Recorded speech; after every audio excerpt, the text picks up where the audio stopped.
I'm Claire Adams, 27, and just a week ago, I earned my MBA from Stanford, an accomplishment no one in my family had ever imagined. You might assume that made me the favorite child, yet within the Adams family, I was always the one fading quietly in the background. My sister Ashley, the aspiring doctor, has always been the pride of our parents, while I was merely the practical one who handled the bills and responsibilities no one noticed. For years, I convinced myself that if I just pushed harder, they'd finally acknowledge me. But somewhere deep inside, I knew I'd always be the outsider in my own family. What I couldn't foresee was that the evening meant to honor my success would instead destroy the fragile illusion of our closeness, when my parents would utter words so vicious they'd fracture us for good. In that moment, I realized the daughter they'd never truly accepted was about to vanish forever. Have you ever heard something so heartless you wished you could erase it from your memory, especially on a day meant to lift you up? If my story resonates, maybe sharing it will help someone else rediscover their own worth. We gathered at Delmonico's, one of the most elegant spots in Seattle. Crisp white tablecloths, golden chandeliers, and the soft murmur of wealth all around. I had booked the private room myself, covering every meal, every bottle, every last detail. It wasn't about showing off. After years of side jobs, student loans, and relentless effort, I simply wanted one evening to celebrate something I had truly earned. I welcomed each guest with a polite smile that never fully reached my eyes. Professors, colleagues, my supervisor from the consulting firm where I'd just secured a full-time position, and classmates who looked genuinely proud to be there. Then my parents arrived. Susan and Robert Adams, stylishly late as usual, perfectly dressed and composed, as if the celebration were theirs instead of mine. They carried no flowers, not even a simple card. Ashley wasn't there either. She was supposedly working a hospital shift, though I suspected she just didn't feel like attending an event that wasn't about her. I made the introductions, watching as my parents exchanged handshakes and polite smiles. Compliments flowed, the kind I had secretly wished they'd hear one day. One of my professors smiled and said, "You must be incredibly proud of Claire. A Stanford MBA is no easy accomplishment." My mother gave a small, airy laugh and replied, "We're proud of both our girls, but Ashley, our youngest, she's in med school now, pulling long hours in the ER, saving lives. That's what truly matters." Silence followed. You could almost hear the cutlery pause midair. My grin stayed fixed, rigid and practiced, like it had been fastened there just to survive the moment. A few minutes later, my manager rose to give a toast. He spoke about my determination, how I'd guided our intern team and kept everything afloat when deadlines loomed. "Claire is among the most capable young consultants I've ever worked with," he said proudly. "She's destined for great things." The applause that followed was warm and genuine. I turned toward my parents, hoping for even a flicker of pride in their eyes. My father let out a light laugh. "She's clever, sure, but Ashley, she's saving lives every day." That's the kind of pride that really matters. The words hit like a script they'd practiced, as if my whole life existed only to lead into Ashley's grand performance. The hero, the healer, the one who mattered. Around us, the table went stiff, eyes darting uncomfortably. One of my coworkers, bless her heart, tried to mend the tension. She leaned toward my mother and said gently, "Still, you must be very proud of Claire. What she's done is incredible." My mother's smile was cool, almost dismissive. "I suppose it's fine," she said. Then my father jumped back in, steering the topic once again toward Ashley's endless night shifts, rotations, and all the patients she'd helped. "Compared to a doctor," he added with a casual shrug, "an MBA doesn't quite measure up." That was the breaking point. I pushed back my chair, the sound slicing through the silence like a blade. Every conversation died. My voice came out steady, stronger than I expected. "Do you have any idea what it took for me to get here? How many nights I went without sleep? How many hours I worked while studying so I wouldn't cost you a cent?" My mother's lips pressed tightly together, a wall of quiet disapproval. My father looked at me like I was causing a spectacle. I paid Ashley's tuition. I sent money when the power was cut off.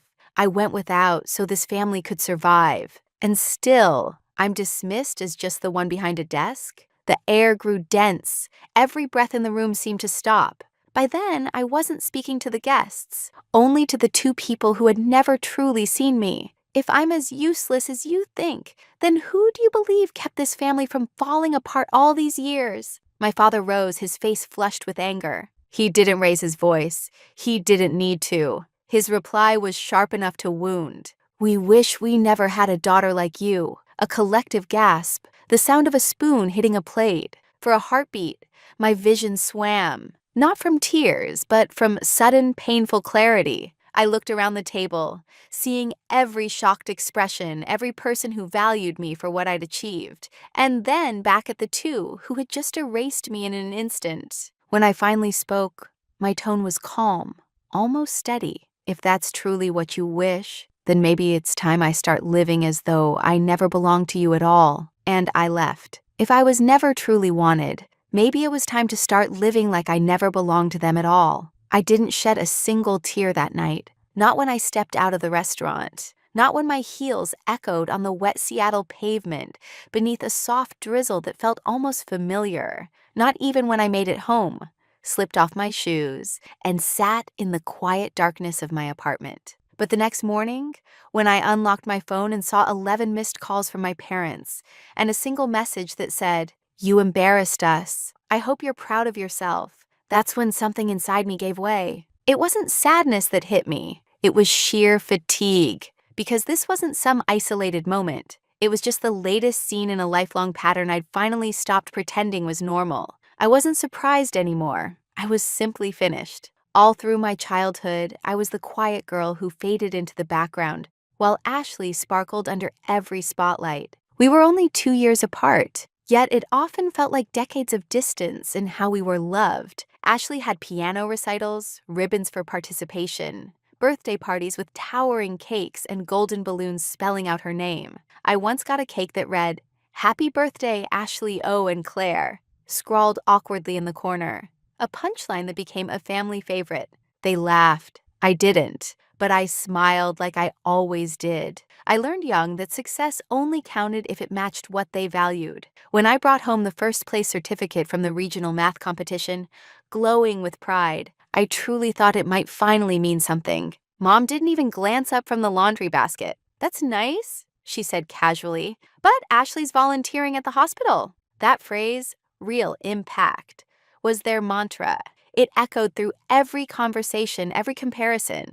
Apparently, nothing truly mattered unless it came with a stethoscope. Still, I didn't quit. I kept pushing, believing that if I achieved enough one day, they'd finally say what I'd spent my whole life waiting to hear. "We're proud of you, Claire." So I kept grinding.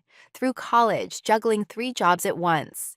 I opened the coffee shop at dawn, scrubbed offices after evening classes, and spent weekends tutoring kids from the neighborhood. Every paycheck disappeared, toward household bills, toward Ashley's endless med school expenses. No one ever asked how I managed it. They just accepted the help, as if it were owed. Michael used to tease that I was the only person who could balance a family budget faster than I could recognize my own worth. He said it with a grin, but there was always that flicker of tenderness in his eyes afterward. Michael had been my closest friend since college, the one person who always saw past the masks I wore. His story wasn't identical to mine, but it carried the same melody. His father, a former military man, demanded obedience with an iron hand. When Michael chose art instead of engineering, the man disowned him. But unlike me, Michael didn't spend years begging for approval. "You can't water dead roots, Claire," he once told me. "It's not your fault when nothing grows." At the time, I brushed it off, thinking he was just bitter. I still believed loyalty meant giving until there was nothing left to give. But that night, for the first time, his words began to make sense. After the disastrous dinner, Michael called. I couldn't bring myself to answer, but I replayed his voicemail over and over. "Claire, I'm proud of you, not just for speaking up, but for finally walking away. Call me when you're ready to breathe again." I wasn't ready yet. Not completely, but something inside me had begun to shift. For years, I'd clung to this fragile hope that if I stayed quiet and worked harder, my parents would finally turn toward me and see me. That hope had been my lifeline. But now, I was beginning to realize that maybe freedom comes only when you stop begging for love from people who will never give it. When I left my old apartment, I didn't take much, just the basics. My laptop, a few worn clothes, the books I couldn't let go of, and one framed photo from college. Michael and me on the campus lawn, holding coffee cups, grinning like fools at a world that still felt wide open. That was before everything got messy. Before I forgot how to smile the way I did in that photo. I found a small one-bedroom place in Bellevue. Simple but cozy, with hardwood floors, white walls, and a wide window looking out onto a quiet street, shaded by maple trees. It wasn't much, but it was mine. Paid for with my own earnings. Chosen, arranged, and lived in entirely by me. No Ashley, no Susan, no Robert, just Claire. That first night, I barely slept. I lay on a mattress set directly on the floor, staring up at the ceiling, surrounded by stillness. At first, the quiet felt hollow, but the longer I listened, the more I understood it wasn't emptiness. It was peace, something I hadn't felt in years. The next morning, I opened my laptop and checked my bank account. 3 automatic transfers were lined up. One to my parents' utility bills, one to Ashley's tuition, and another toward the family mortgage. I canceled each of them. My fingers shook slightly as I hit confirm, but a strange lightness settled in my chest. No explanations, no apologies, just done. Over the next few weeks, I started piecing together a life that finally belonged only to me. Work at the consulting firm began to take off. My manager handed me a major assignment, a restructuring project for a Fortune 500 tech company. I poured myself into it, staying late, running meetings, solving problems instinctively. For the first time, I wasn't chasing anyone's praise. I was doing it for me, and people began to take notice. More invitations to meetings, more requests for input. My ideas were finally being heard. My name started circulating, not as Ashley's sister or the dependable daughter, but as Claire Adams, the rising talent. Evenings became my sanctuary. I'd come home to my peaceful little apartment, where I added pieces that felt like fragments of myself. A soft gray couch, a lamp shaped like a tree branch, a tall bookshelf to finally unbox my paperbacks. I lined the window with succulents, lit candles, and played jazz while cooking dinner for one. It felt extravagant, almost selfish, and it felt wonderful. One Saturday, Michael showed up with a bottle of wine and 2 oversized bags of Thai food. Still breathing? He joked as he stepped inside like he'd been there 100 times. I smiled. I think I'm finally starting to live. We sat cross-legged on the floor, eating noodles, sipping cheap Cabernet, laughing about our college days. For a while, life felt light again. Simple, unburdened. I like this place, he said, glancing around. It feels like you. I hesitated, smiling faintly. I think I'm still figuring out what that means. He lifted his glass and said softly, to figuring it out. Our glasses touched, and a quiet warmth spread through me. It wasn't pride or relief. It was something gentler, maybe the first trace of self-acceptance, or at least the sense that I was finally moving toward it. Later that night, as I folded a blanket over the back of the couch, my phone buzzed. Mom, then again, Dad. No messages, just a string of missed calls, 10 in total. I didn't answer. I didn't even check them. Instead, I switched the phone to silent, wrapped myself in the blanket, and watched the streetlights flicker through the window. They had chosen silence for years.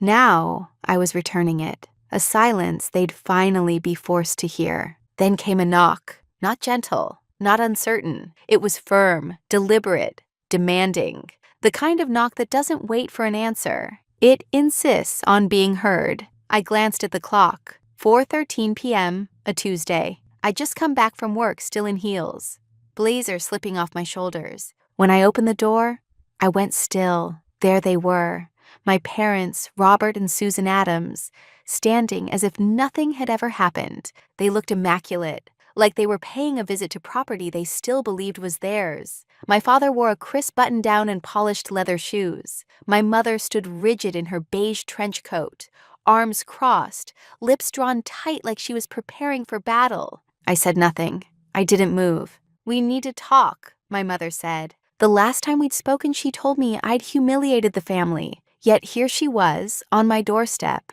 pretending the wound didn't exist. Without waiting for me to respond, they walked right past and into my apartment. I closed the door slowly behind them.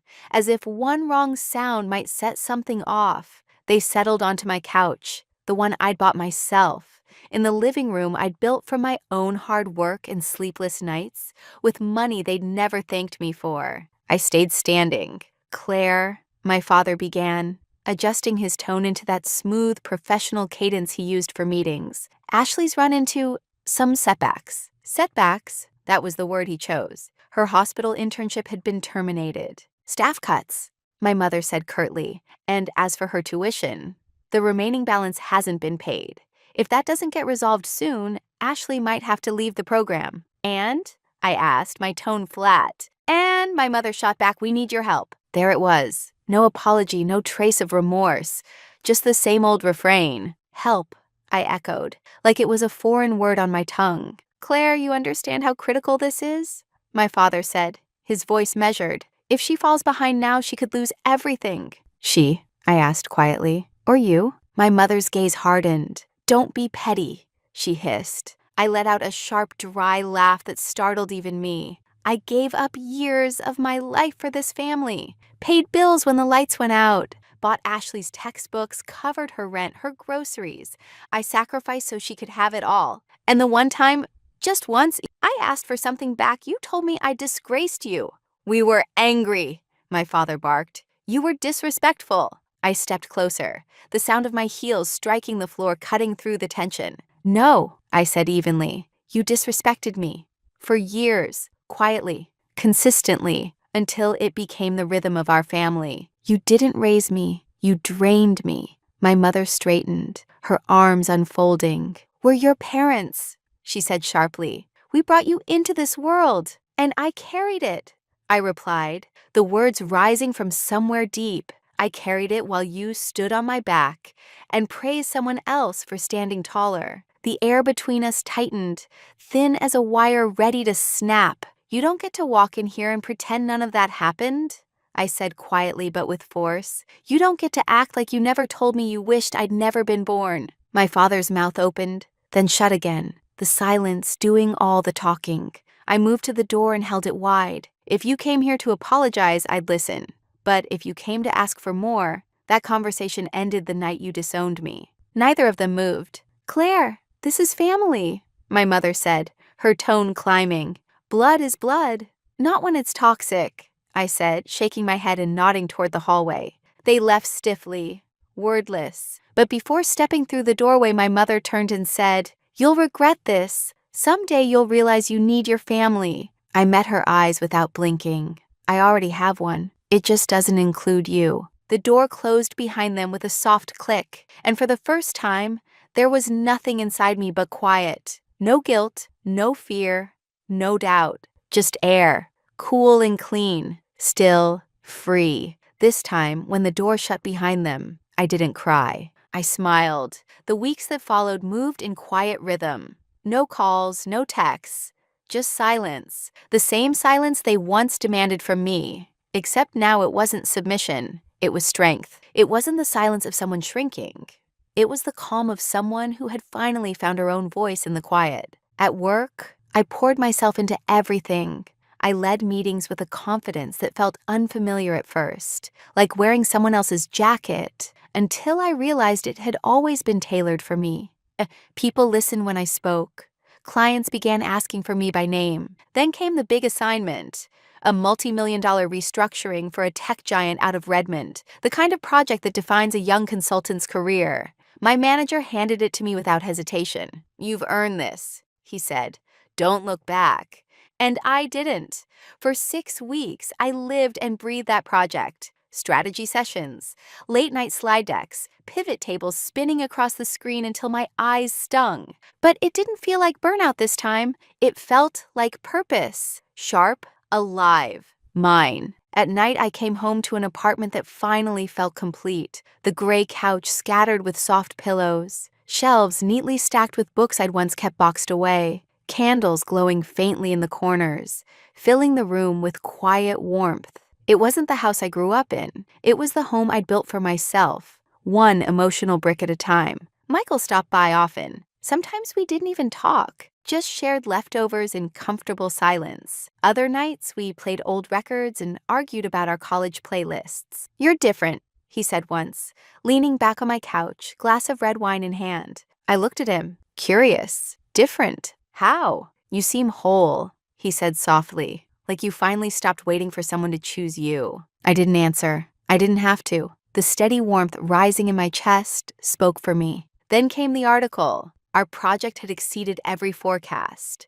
The client renewed, doubled their investment, and credited our team's strategy publicly. And there it was, my name, bold and unmistakable front and center. A local business magazine reached out for an interview. I said yes, though a part of me hesitated. I wasn't accustomed to being visible, but during the interview, I told the truth, not just about the project's success, but about the road that led me there. Without pointing fingers, I spoke about what it means to grow up unseen, to chase validation that never comes, and to finally stop needing it. The article was titled Rising Star, Claire Adams on Leading Through Resilience. It spread fast. First hundreds of likes, then thousands. My inbox filled with messages from strangers who said my words felt like their own. People confessing that they cried reading them. One sentence kept getting shared over and over. "You don't have to earn love from people who use it as a weapon." Michael texted me a screenshot circling that line. "Damn, Claire," he wrote. "You started a quiet revolution." But not everyone stayed quiet. Emails began flooding in from my parents. Clipped, angry, seething. "You've humiliated this family. How dare you speak about us in public? Ashley's struggling and you're out there showing off." I didn't answer. They shifted from guilt to accusation, and finally, back to silence. And I stayed still. For once, I didn't feel compelled to defend, explain, or repair. I let it shatter. And this time, I didn't rush to pick up the pieces. And somehow, when everything else had fallen apart, I hadn't. One evening, I stood before my floor-to-ceiling window, a glass of wine in hand, watching the Seattle skyline glitter, as if it were quietly rooting for me. I thought of that younger version of myself, the one who used to send half her paycheck home, waiting for gratitude that never came. I remembered that dinner, that single cruel sentence, "We wish we never had a daughter like you." And then it hit me. I used to believe silence meant surrender. Now I understood. Silence could be strength. The celebration I threw wasn't extravagant. It was small on purpose. No upscale venue, no obligatory guest list filled with names I barely recognized, just a handful of close friends, colleagues who'd stood by me when life unraveled, and Michael naturally, who arrived with 2 bottles of wine and a ridiculously large cheese board he insisted on arranging himself. It wasn't a party for achievement, it was a toast to endurance. I had just signed a leadership contract with the firm. Not something gifted to me, but a position I'd earned and negotiated entirely on my own. No one else's influence shadowed it. No strings tugged from behind. The apartment glowed in warm amber light. Soft jazz and indie tracks filled the background. Beyond the windows, Puget Sound shimmered under the night sky, the city pulsing gently, alive. Laughter rippled through the room. Someone raised a glass in my honor, and I laughed too. Not the practiced polite sound I'd once used to fill silence, but a genuine, unrestrained laugh, the kind that feels like breathing again. No one brought up Ashley. No one mentioned my parents. No one gave me that look of sympathy I'd grown used to. What I saw instead was pride and something softer, something that finally felt like love. Michael tapped his glass against mine and smiled. "Look around you," he said, gesturing toward the laughter and light. "This is the family you built, Claire." I nodded, the truth of it sinking in. "Yeah," I said quietly, "the kind that chose me too." Later, when everyone had gone, I stepped out onto the balcony. The air from the bay was brisk, clean, brushing through my hair like it was clearing away what was left of the past. Below, Seattle's lights shimmered like scattered stars. I finished the last sip of my wine and let myself breathe. I thought of all the unseen sacrifices, the years I kept giving until there was nothing left to give. I thought of that dinner, of those words I'll never unhear. But then I remembered the first time I stood up for myself, the first night I slept here, alone but safe, The first time someone told me they were proud of me and meant it. And it hit me. Maybe we don't get to choose the family we're born into, but we do get to decide which parts of that story stay with us and which ones we finally set down. Maybe love that demands proof isn't love at all. Maybe real freedom is learning to stop needing what was never freely offered. From inside, my phone began to buzz. Another message, this time from someone I didn't know, a stranger who'd read the article, found me through the noise, and wrote, "Your story helped me finally walk away from the pain I thought I had to accept." I smiled. I wasn't alone anymore, and neither were they. I stepped back inside and turned off the lights. The room still held the warmth of laughter, the faint scent of wine and candles lingering in the air. I'd spent years pleading for acknowledgement. Now I was finished pleading. I was creating, I was choosing. And for the first time, I knew exactly who I was. Not a daughter to be managed. Not a fallback plan. Not an invisible thread holding others together. Just me. Whole. Enough. Free. I may not be the daughter they wanted, but I am, at last, my own.